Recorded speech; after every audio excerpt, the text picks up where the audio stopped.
Hi everyone! Today we're going to be doing realistic water drops in real time for you. My name is Michelle Moreus and I make art tutorials that are fun, easy, and accessible for everyone.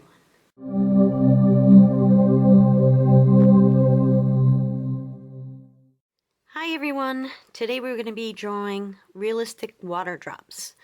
And I'm going to do it in real time so that you can follow me. Follow right along, make it easy. Today we're going to be using the Derwent graphic pencils. They go from a 9B to an H, H being your hardest lead, which is going to be real light, and 9B, which is the softest lead, which is going to be very dark. So just to draw my outline, I'm going to use the H pencil. I can just take anything. I'm using a tape roll here, and we're going to do one that is maybe an oval shape, and we're going to do a teardrop.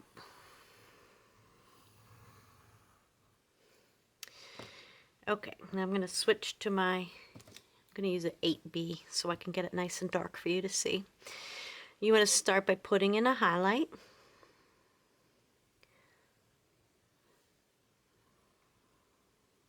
I'm going to do a highlight on all three.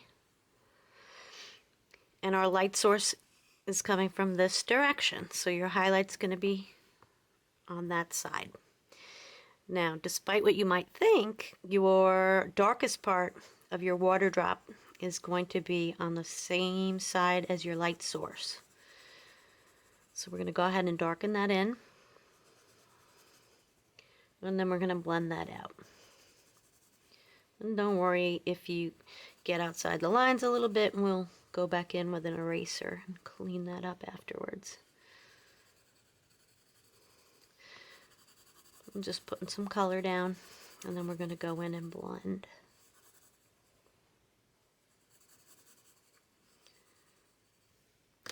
And I'm using a blending stump. If you don't have one of these, you can use a Q-tip. Q-tip will work well as well. I prefer the blending stump. And I have some residual graphite on there because I use this all the time, which is nice because you can kind of get in and do get a little bit on the paper without putting extra graphite down. Doesn't really matter. Just makes a nice transition. I'll just go in, blend that out. I like to use little circles because it gets it into the tooth of the paper. This is a basic Strathmore all-purpose drawing paper, so it does have a little bit of a tooth to it. What I mean by tooth is a texture. So by blending with the blending stump, you're kind of getting it all into the little valleys, hills and valleys of the paper.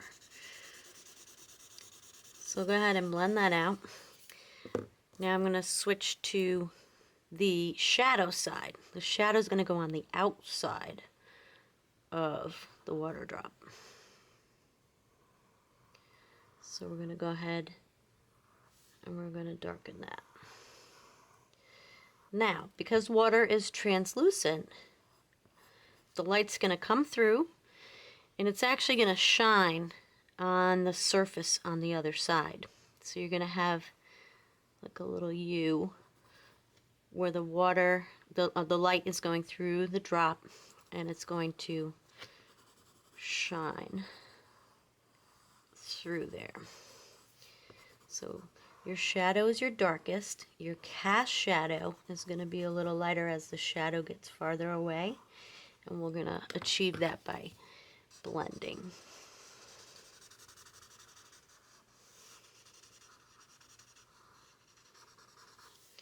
Go ahead and blend that.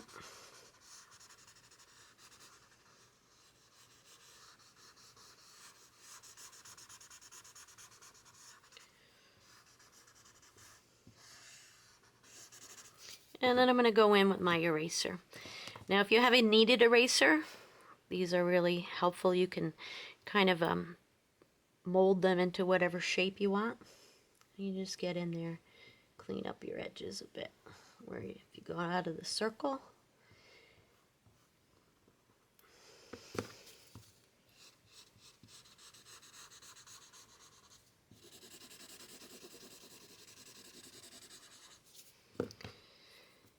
I'm going to darken that for a little dramatic effect.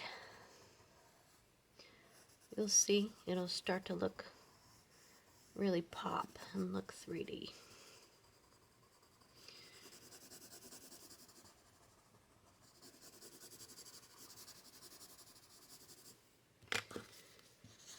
Blend that out.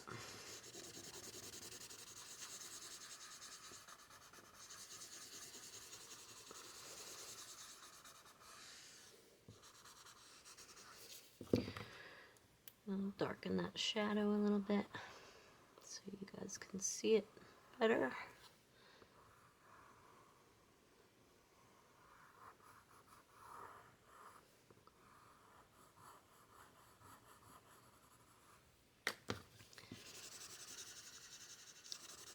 Blend it.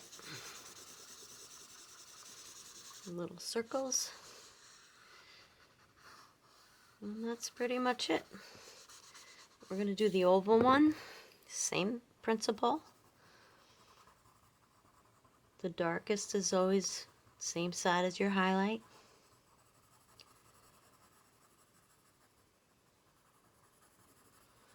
And you just kind of follow the contour of the drop, whatever shape that is. And then our darkest part is going to be opposite our highlight. Just go in. Leave that little bright highlight where it's going to shine on the surface. Go in and blend.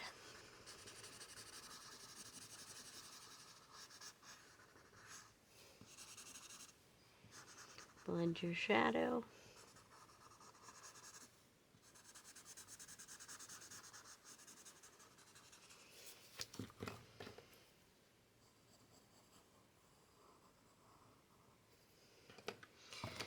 And just clean it up with your eraser.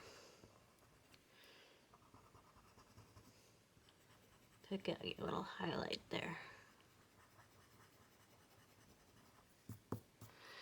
I use like a little makeup brush, clean makeup brush.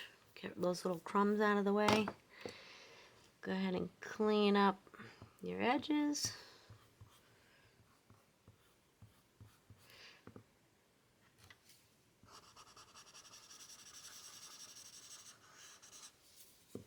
And now we'll do our teardrop. Same way. This is our darkest part. Closest to the light source.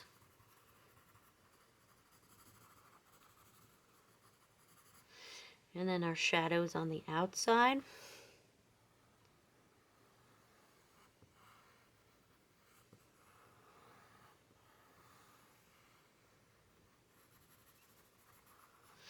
Go ahead and blend that.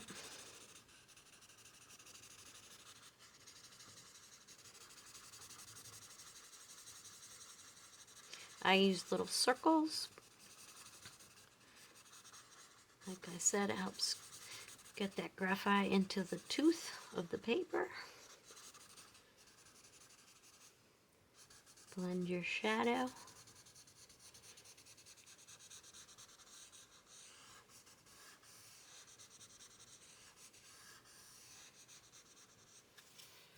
And then go in with your eraser.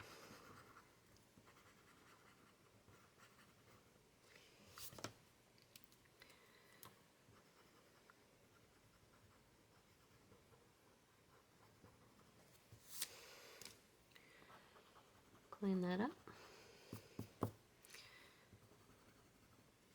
And that's pretty much it.